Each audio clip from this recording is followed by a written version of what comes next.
Hello, আপনারা সবাই কেমন আছেন? এই যে বিকেলবেলা ঘুরতে ঘুরতে চলে এলাম, কারণ দুই বেলা কলমে জল দিতে হয়, তো জল দিয়েই এলাম ঘুরতে ঘুরতে। এই যে মামিটা ভিডিও করে, দেখছে এই যে মামি হয় ভিডিও করে কিন্তু উনি। আমি তোমার আইডিতে কী নাম আছে? দীপালি হালদার মামির আইডি আছে। মামি ভিডিও করলো। আর দেখো কি সুন্দর আলু গাছ হয়েছে, দেখছো?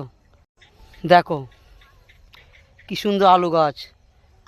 আর ওয়েদারটা একদম বিকেল, সূর্য ডুবে গেছে, সূর্য মামা ডুবে গেছে একদম বিকেল। ওয়েদারটা হেভি সুন্দর। দেখো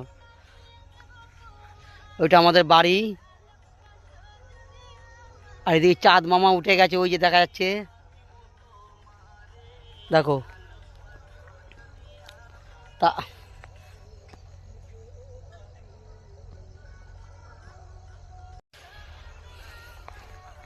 গরম পড়ে গেছে, আর শীত নেই কিন্তু। সকালের দিকে একটু, ভোরের দিকে ঠান্ডা লাগে। হুম শীত আর নেই, গরম পড়ে গেছে। এই যে দেখো।